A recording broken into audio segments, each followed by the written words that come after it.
வணக்கம். அதிரடியின் இன்றைய பிரதான செய்திகள். முதலில் தலைப்புச் செய்திகள். நாட்டின் வானிலையில் ஏற்பட்டுள்ள திடீர் மாற்றம். இலங்கைக்கு கிழக்கே உருவாகும் வளிமண்டல தளம்பல் நிலை. விடுக்கப்பட்ட எச்சரிக்கை. மட்டக்களப்பு கடற்கரையில் இந்திய தேசிய கொடியுடன் கரையொதுங்கிய மர்ம பொருள். எழுந்துள்ள சந்தேகங்கள். நாட்டில் எரிபொருள் விலை மாற்றமா? தற்போதைய நிலவரம் குறித்து வெளியான தகவல். போதை பொருளுடன் தப்பிச் சென்ற மோட்டார் சைக்கிள். சினிமா பாணியில் சுட்டுப்பிடித்த போலீசார். வெளியான பரபரப்பு சம்பவம். 17 வயது மாணவி உயிரிழப்பு. 18 வயது காதலன் திடீர் கைது. ஸ்ரீதரனை பதவி விலகுமாறு விடுக்கப்பட்ட பணிப்புரை. எடுக்கப்பட்ட அதிரடி தீர்மானம். பரபரப்பாக இலங்கை தமிழ் அரசு கட்சிகளின் உள்ளக நகர்வுகள். நவகமுவ துப்பாக்கிச்சூடு. போலீசார் வெளியிட்ட அதிர்ச்சி தரும் மேலதிக தகவல். நடந்தது இதுதான். இன்று தைட்டியில் வெடித்த போராட்டம். அடுத்தடுத்து தமிழ் தரப்பு வெளியிட்ட கருத்துக்கள். நடந்தது இதுதான். தரம் 6 ஆங்கில பாட புத்தக விவகாரம். பிரதமரை பதவி விலகுங்கள். திடீரென கொந்தளித்த நாவல். தொடர்வன விரிவான செய்திகள். விரிவான செய்திகளுக்கு செல்லும் முன்னர் இது போன்ற செய்திகளை உடனுக்குடன் அறிந்து கொள்ள எமது அதிரடி சேனலை சப்ஸ்கிரைப் செய்து கொள்ளுங்கள். மட்டக்களப்பு மாவட்டத்தின் மண்முனை தென்னருவில்பற்று பிரதேசத்திற்குட்பட்ட ஒந்தாச்சிமடம் கடற்கரை பகுதியில் இந்திய தேசிய கொடி பதிக்கப்பட்டு மர்மமான பொருளொன்று நேற்று காலை கரையொதுங்கியுள்ளது. குறித்த பொருள் கடற்கரையில் காணப்பட்டதை அடுத்து அப்பகுதி மக்கள் அதனை பார்வையிட்டு வருகின்றனர். இதேபோன்று இந்திய தேசிய கொடியுடன் கூடிய மற்றொரு மர்ம பொருள் கடந்த சில நாட்களுக்கு முன்னர் திருகோணமலை கடற்கரை பகுதியிலும் கரையொதுங்கி இருந்தமை குறிப்பிடத்தக்கது. இந்த நிலையில் இந்திய தேசிய கொடி பதிக்கப்பட்டு கரையொதுங்கிய இந்த பொருள் விண்வெளியிலிருந்து வீழ்ந்த ஒரு விண்கலத்தின் பாகமாக இருக்கலாம் என சந்தேகம் வெளியிடப்பட்டுள்ளது. சம்பவம் தொடர்பில் அதிகாரிகள் கவனம் செலுத்தியுள்ள நிலையில் மேலதிக விசாரணைகள் மேற்கொள்ளப்படலாம் என எதிர்பார்க்கப்படுகின்றது. மாதாந்திர விலை சூத்திரத்தின் அடிப்படையில் ஜனவரி மாதத்திற்கான எரிபொருள் விலை மாற்றம் எதிர்வரும் சில நாட்களுக்குள் அறிவிக்கப்படலாம் என தகவல்கள் வெளியாகியுள்ளன. வழக்கமாக ஒவ்வொரு மாதமும் இறுதி நாளான 30ஆம் தேதியில் எரிபொருள் விலைகள் அறிவிக்கப்படுவது நடைமுறையாக உள்ள போதும் இம்முறை அந்த அறிவிப்பு சிறிதளவு தாமதமாகியுள்ளது என தெரிவிக்கப்படுகின்றது. இதனிடையே கடந்த சில வாரங்களாக உலக சந்தையில் எரிபொருள் விலையில் சிறிய அளவிலான வீழ்ச்சி பதிவாகியுள்ளதாக பொருளாதார ஆய்வாளர்கள் சுட்டிக்காட்டுகின்றனர்.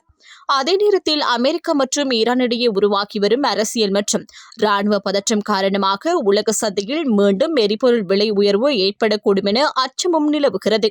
இந்த சூழ்நிலை நேரடியாகவும் மறைமுகமாகவும் இலங்கை பொருளாதாரத்தில் தாக்கத்தை ஏற்படுத்தக்கூடும் என பொருளாதார நிபுணர்கள் எச்சரிக்கை விடுத்துள்ளனர்.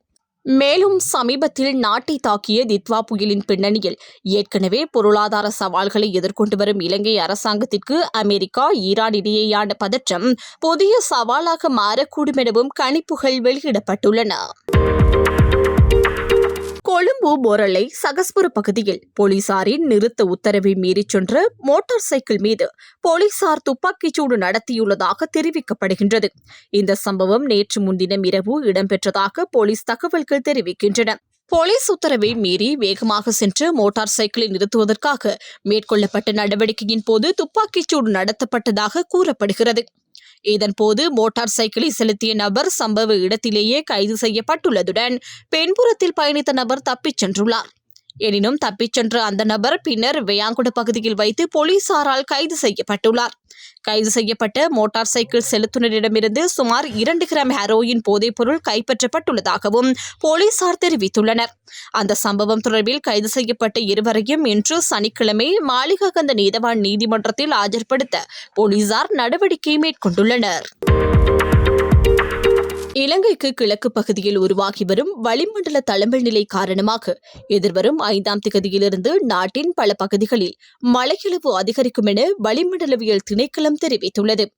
இது தொடர்பாக வெளியிடப்பட்டுள்ள அதிகாரப்பூர்வ வானிலை அறிக்கையில் வடக்கு, கிழக்கு மற்றும் ஊவா மாகாணங்களில் 5ஆம் தேதி முதல் தொடர்ச்சியான மழை நிலவக்கூடும் என குறிப்பிடப்பட்டுள்ளது.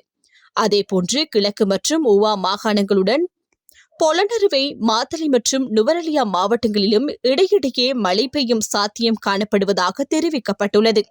நாட்டின் ஏனைய பகுதிகளில் பிற்பகல் 2 மணிக்கு பின்னர் சில இடங்களில் மழையோ அல்லது இடியுடன் கூடிய மழையோ பெய்யக்கூடும் என வளிமண்டலவியல் திணைக்களம் முன்னறிவித்துள்ளது. இதனிடையே மத்திய மலைநாட்டின் கிழக்கு சரிவு பகுதிகள், வடக்கு, வடமத்திய, வடமேல் மற்றும் கிழக்கு மாகாணங்கள், அதேபோல் ஹம்பாந்தோட்டை, கம்பஹா, கொழும்பு மற்றும் மொனரகலை மாவட்டங்களில் அவ்வப்போது மணித்தியாலத்திற்கு 50 கிலோமீட்டர் வரை பலத்த காற்று வீசக்கூடும் என எதிர்பார்க்கப்படுகிறது. இடியுடன் கூடிய மழை பெய்யும் சந்தர்ப்பங்களில் தற்காலிகமாக ஏற்படக்கூடிய பலத்த காற்று மற்றும் மின்னல் தாக்கங்களினால் பாதிப்புகள் ஏற்பட வாய்ப்புள்ளதால் பொதுமக்கள் அவசியமான முன்னெச்சரிக்கை நடவடிக்கைகளை மேற்கொள்ளுமாறு அறிவுறுத்தப்படுகின்றனர். கொழும்பு நவகமுவ போலீஸ் பிரிவுக்குட்பட்ட கொரத்தொட்ட மெனிக்கார பகுதியில் நேற்று முன்தினம் இடம்பெற்ற துப்பாக்கிச் சூட்டு சம்பவம் தொடர்பில் பல்வேறு தகவல்கள் வெளிவந்து வருகின்றன. போலீசார் வழங்கிய தகவல்களின்படி அடையாளம் தெரியாத சிலர் குறித்த பகுதியில் அமைந்துள்ள ஒரு வீட்டினுள் பலவந்தமாக நுழைந்து அங்கு இருந்த 3 நபர்களை குறிவைத்து துப்பாக்கிச் சூடு நடத்திவிட்டு அங்கிருந்து தப்பி சென்றுள்ளனர். இந்த தாக்குதலில் ஒருவர் சம்பவ இடத்திலேயே உயிரிழந்துள்ளதுடன் மற்ற இருவரும் படுகாயமடைந்து வைத்தியசாலையில் அனுமதிக்கப்பட்டுள்ளனர். சம்பவம் தொடர்பில் மேற்கொள்ளப்பட்ட ஆரம்ப விசாரணைகளில் பாதிக்கப்பட்ட மூவரும் புத்தாண்டு கொண்டாட்டத்தின் ஒரு பகுதியாக வீட்டில் மது அருந்திக் கொண்டிருந்த நேரத்திலேயே இந்த துப்பாக்கி சூடு இடம்பெற்றுள்ளதாக தெரிய வந்துள்ளது. உயிரிழந்தவர் பொரளை பகுதியைச் சேர்ந்த 20 வயதுடைய இளைஞர் என அடையாளம் காணப்பட்டுள்ளதுடன் காயமடைந்தவர்கள் அம்பலங்குடி மற்றும் தெமட்டுக்குடி பகுதிகளைச் சேர்ந்தவர்கள் என போலீசார் தெரிவித்துள்ளனர். இந்த தாக்குதலில் 9 மில்லிமீட்டர் ரக துப்பாக்கி பயன்படுத்தப்பட்டுள்ளதாக போலீஸ் விசாரணைகளில் உறுதி செய்யப்பட்டுள்ளதுடன் பாதாள உலக கும்பலை சேர்ந்த வனாத்தே சத்துவா என அழைக்கப்படும் நபரின் கூட்டாளிகளே இந்த துப்பாக்கி சூட்டை மேற்கொண்டிருக்கலாம் என சந்தேகம் வெளியிடப்பட்டுள்ளது. மேலும் கடந்த 2024ஆம் ஆண்டு ஆகஸ்ட் மாதம் பொரளே சகஸ்புர பகுதியில் இடம்பெற்ற துப்பாக்கி சூட்டு சம்பவத்தில் வனாத்தே சத்துவா குழுவை சேர்ந்து 5 பேரில் 3 உயிரிழந்து மற்ற 2 காயமடைந்திருந்தனர். அந்த சம்பவத்திற்கு பழிவாங்கும் நோக்கத்திலேயே இந்த தாக்குதல் மேற்கொள்ளப்பட்டிருக்கலாம் என போலீசார் சந்தேகிக்கின்றனர். சம்பவம் தொடர்பான மேலதிக விசாரணைகளை நவகமுவ போலீசார் தொடர்ந்து முன்னெடுத்து வருகின்றனர். தரம் 6 மாணவர்களுக்கான ஆங்கில பாடப்புத்தகத்தில் இடம்பெற்றுள்ள பிழைகளுக்கான பொறுப்பை ஒரு அமைச்சு அதிகாரி பதவி விலகுவதன் மூலம் முடிக்க முடியாது என நாடாளுமன்ற உறுப்பினர் நாமல் ராஜபக்ச தெரிவித்துள்ளார். இந்த விவகாரத்திற்கு முழு பொறுப்பையும் ஏற்று பிரதமர் ஹரணி அமரசூரிய பதவி விலக வேண்டும் என்றும் அவர் வலியுறுத்தினார்.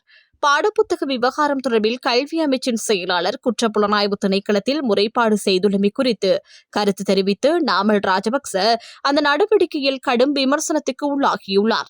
அமைச்சிற்கு வெளியே உள்ள ஒருவர் தன்னிச்சையாக ஒரு அரசு பாடப்புத்தகத்தை அச்சிட முடியாது. அது அமைச்சின் உட்பகுதியில் மேற்கொள்ளப்பட்டிருக்க வேண்டிய செயற்பாடாகும். இதனை மறைத்துவிட்டு வெளியார் மீது குற்றம் சுமத்துவது வேடிக்கையானது என அவர் குறிப்பிட்டார். மேலும் அமைச்சின் செயலாளரை ஏமாற்றுவது சாத்தியமற்ற விடயம் என்றும் ஒரு தனிநபர் தனக்கு பிடித்தபடி ஒரு பாடப்பரப்பு தொடர்பான முடிவெடுக்க முடியாது என்றும் அவர் சுட்டிக்காட்டினார். கடந்த கால அரசாங்கங்களும் தற்போதைய அனுரகுமார திசாநாயக்க தலைமையிலான அரசாங்கமும் இராணுவத்தை முன்வைத்து தமிழ் மக்களின் வாழ்விடங்களை ஆக்கிரமிப்பதும் அவர்களுக்கு சொந்தமான காணிகளை கைப்பற்றுவதையும் பிரதான நோக்கமாக கொண்டு செயற்படுகின்றன என நாடாளுமன்ற உறுப்பினர் சிவஞானம் ஸ்ரீதரன் குற்றம் சாட்டியுள்ளார். தைட்டி திசை விகாரைக்கு முன்பாக நேற்று இடம்பெற்ற போராட்டத்தில் கலந்து கொண்டு பின்னர் ஊடகங்களுக்கு கருத்து தெரிவிக்கையிலேயே அவர் இதனை தெரிவித்தார். மேலும் அவர் கூறுகையில் தைட்டியில் நடைபெறும் இந்த போராட்டம் வன்முறையை அடிப்படையாக கொண்டதல்ல என்றும் எந்த மத வழிபாட்டு தலத்தையும் இடிக்க வேண்டும் என்ற நோக்கத்துடனும் அல்ல என்றும் வலியுறுத்தினார். பல நூற்றாண்டுகள் பழமை வாய்ந்த இந்து மற்றும் கிறிஸ்தவ வழிபாட்டு தலங்களை அரசாங்கங்கள் அளிக்க முடிந்தால் கடந்த 4 ஆண்டுகளுக்குள் வலுக்கட்டாயமாக நிர்மாணிக்கப்பட்ட விகாரையை அகற்றி உரிய காணி உரிமையாளர்களிடம் மீள ஒப்படைக்க என்ன தடையுள்ளது என அவர் கேள்வி எழுப்பினார். இதனிடையே நல்லூர் சிவகுரு ஆதீனத்தின் தவத்திருவேளன் சுவாமிகளும் போராட்டத்தில் கலந்து கொண்டு கருத்து தெரிவித்தார். எத்தனை தடைகள் வந்தாலும், அச்சுறுத்தல்கள், கைதுகள் அல்லது உடல் உபாதைகள் ஏற்படுத்தப்பட்டாலும் தமிழ் மக்களின் உரிமைகளுக்கான போராட்டம் ஒருபோதும் நிறுத்தப்படாது என அவர் உறுதியளித்தார். மேலும் அவர் கூறுகையில், இன்றைய தினம் காலை போராட்டத்திற்கு வருகை தந்திருந்த போது போலீசார் புதிதாக பல சோதனை சாவடிகளை அமைத்து போராட்டக்காரர்களின் விவரங்களை பதிவு செய்து தேவையற்ற கால தாமதத்தையும் அச்சுறுத்தலையும் ஏற்படுத்தியதாக குறிப்பிட்டார். பாதுகாப்பு வழங்குகிறோம் என்ற பெயரில் உண்மையில் பாதுகாப்பை மறுக்கும் நடவடிக்கைகளிலேயே இலங்கை அரசாங்கமும் அரசு இயந்திரங்களும் முன்னெடுத்து வருகின்றன எனவும் அவர் குற்றம் சாட்டினார். கிங்கோயா ஆற்றில் குதித்து உயிரை மாய்த்துக் கொண்டு பாடசாலை மாணவியின் காதலன் வெண்ணப்புவை போலீசாரால் கைது செய்யப்பட்டுள்ளார். ஜாகில போர்பிட்டிய பகுதியைச் சேர்ந்த 17 வயதுடைய பாடசாலை மாணவி கடந்த டிசம்பர் 28 மாலை தனது காதலனுக்கு தொலைபேசி மூலம் தொடர்பு கொண்டு வெண்ணப்புவை பகுதிக்கு வருமாறு அழைத்துள்ளார். அதனைத் தொடர்ந்து காதலன் முன்னிலையில் வந்த மாணவி கிங்கோயா ஆற்றில் குதித்து காணாமல் போயுள்ளதாகவும் மறுநாள் அவரது சடலம் மீட்கப்பட்டுள்ளதாகவும் போலீசார் தெரிவித்துள்ளனர். மாணவியை காப்பாற்றும் முயற்சியில் காதலனும் கிங்கோயாவில் குதித்த நிலையில் அருகில் இருந்த பிரதேசவாசிகளால் மீட்கப்பட்டு மாரவில ஆதார வைத்தியசாலையில் அனுமதிக்கப்பட்டார். காணாமல் போனதாக அறிவிக்கப்பட்டு அந்த மாணவி டிசம்பர் 29 மாலை சடலமாக மீட்கப்பட்டார். உயிரிழந்தவர் ஜாகில போர்பிட்டிய பகுதியைச் சேர்ந்த 17 வயதுடைய பாடசாலை மாணவி என உறுதிப்படுத்தப்பட்டுள்ளது. வைத்தியசாலையில் சிகிச்சை பெற்று வந்த 18 வயதுடைய காதலன் சிகிச்சை முடிவடைந்து வீடு திரும்பிய பின்னர் மேலதிக விசாரணைகளின் அடிப்படையில் வெண்ணப்புவை போலீசாரால் கைது செய்யப்பட்டுள்ளார். அரசியலமைப்பு பேரவையிலிருந்து நாடாளுமன்ற உறுப்பினர் சிவஞானம் ஸ்ரீதரன் விலக வேண்டும் என இலங்கை தமிழரசு கட்சியின் அரசியல் குழு தீர்மானித்துள்ளதாக கட்சியின் பதில் செயலாளர் MA சுமந்திரன் தெரிவித்துள்ளார். இந்த தீர்மானம் வவுனியா குருமன்காட்டில் அமைந்துள்ள தாயகம் அலுவலகத்தில் நேற்று நடைபெற்ற இலங்கை தமிழரசு கட்சியின் அரசியல் குழு கூட்டத்தில் எடுக்கப்பட்டதாக அவர் குறிப்பிட்டார். கூட்டத்திற்கு பின்னர் நடைபெற்ற ஊடகவியலாளர் சந்திப்பில் கருத்து தெரிவித்த சுமந்திரன், அரசாங்கம் எல்லை மீள் நிர்ணயம் நிறைவேற்றப்பட்ட பிறகே மாகாண சபை தேர்தல் நடத்தப்படும் என கூறுவதை கட்சி ஏற்கவில்லை என தெரிவித்தார். தேர்தல் முறை மறுசீரமைப்பு ஒரு விடயமாக இருந்தாலும் அதனை காரணமாக்கி தேர்தலையே நடத்தாமல் இருப்பது ஜனநாயகத்திற்கு எதிரான செயல் என அவர் சுட்டிக்காட்டினார். அதேபோன்று இந்த தர்க்கத்தை முன்வைத்தால் கடந்த 2 நாடாளுமன்ற தேர்தல்களையும் நடத்த முடியாது என்ற நிலை ஏற்படும் என்றும் அவர் கூறினார். அரசு தேர்தலை எதிர்கொள்ள அஞ்சுவதாலேயே மாகாண சபை தேர்தலை கால வரையறையின்றி தள்ளி போடுவதாக தெரிவிக்கின்றது என்றும் முடிந்தால் உடனடியாக தேர்தலை நடத்துமாறு பகிரங்க சவால் விடுப்பதாகவும் அவர் தெரிவித்தார். வடக்கு மற்றும் கிழக்கில் அரசின் செல்வாக்கு கடுமையாக வீழ்ச்சியடைந்துள்ளதாகவும் மக்கள் அரசின் செயற்பாடுகளை தெளிவாக புரிந்து கொண்டுள்ளதாகவும் சுமந்திரன் கூறினார். மேலும் பயங்கரவாத தடுப்பு சட்டம் முழுமையாக ரத்து செய்யப்பட வேண்டும் என்றும் அதற்கு மாற்றாக எந்த புதிய சட்டமும் தேவையில்லை என்றும் அவர் வலியுறுத்தினார். இந்த விடயத்தில் முன்பு தீவிரமாக பேசிய JVP தற்போது ஆட்சிக்கு வந்த பின்னர் அதைவிட மோசமான சட்ட வரைவை முன்வைத்துள்ளதாக அவர் குற்றம் சாட்டினார். இதனிடையே நல்லூர் பிரதேச சபை உறுப்பினர் ஒருவர் கஞ்சா கடத்தல் குற்றச்சாட்டில் கைது செய்யப்பட்டுள்ள நிலையில் அவரை உடனடியாக கட்சியிலிருந்து நீக்க தீர்மானிக்கப்பட்டுள்ளதாகவும் அவர் அறிவித்தார். அதேபோன்று கட்சியிலிருந்து நீக்கப்பட்டு அரியநேந்திரனுக்கு கட்சி நிகழ்வில் முக்கியத்துவம் வழங்கப்பட்டதாக எழுத்து குற்றச்சாட்டுகள் தொடர்பில் மட்டக்களப்பு நாடாளுமன்ற உறுப்பினர் ஸ்ரீநேசனுக்கும் எச்சரிக்கை விடுக்கப்பட்டுள்ளதாக அவர் தெரிவித்தார். இதற்கிடையில் அரசியலமைப்பு பேரவையில் அரசுக்கு ஆதரவாக தொடர்ச்சியாக வாக்களித்ததாக நாடாளுமன்ற உறுப்பினர் சிவஞானம் ஸ்ரீதரன் மீது குற்றச்சாட்டுகள் முன்வைக்கப்பட்டுள்ளதாகவும் குறிப்பாக கணக்காளர் நாயகம் உள்ளிட்ட முக்கிய நியமனங்களில் ராணுவ மற்றும் பாதுகாப்பு தரப்பை சேர்ந்தவர்களுக்கு அவர் ஆதரவாக செயல்பட்டது உறுதிப்படுத்தப்பட்டுள்ளதாகவும் சுமந்திரன் கூறினார். இந்த நிலை கட்சிக்கு பெரும் தர்ம சங்கடத்தை ஏற்படுத்தியுள்ளதாகவும் கட்சியும் அவரும் சங்கடத்திற்கு உள்ளாகாமல் இருக்க அரசியலமைப்பு பேரவையிலிருந்து ஸ்ரீதரன் விலக வேண்டும் என உத்தியோகபூர்வ பணிப்புரை வழங்க தீர்மானிக்கப்பட்டுள்ளதாகவும் அவர் தெரிவித்தார். மேலும் கட்சியின் ஒழுங்கு விதிகளை மீறும் பிரதேச சபை உறுப்பினர்களுக்கு எதிராக இனி கடுமையான நடவடிக்கைகள் எடுக்கப்படும் எனவும் கட்சி உத்தரவுகளை மீறினால் எந்த சலுகைகளும் வழங்கப்படாது எனவும் அவர் எச்சரித்தார். இத்துடன் அதிரடியின் பிரதான செய்திகள் நிறைவடைகின்றன. எமது செய்தி தொடர்பான உங்களுடைய கருத்துக்களை மறக்காமல் கமெண்டில் பதிவிடுங்கள். மேலும் இது போன்ற செய்திகளை உடனுக்குடன் அறிந்து கொள்ள எமது அதிரடி சேனலை சப்ஸ்கிரைப் செய்து கொள்ளுங்கள்.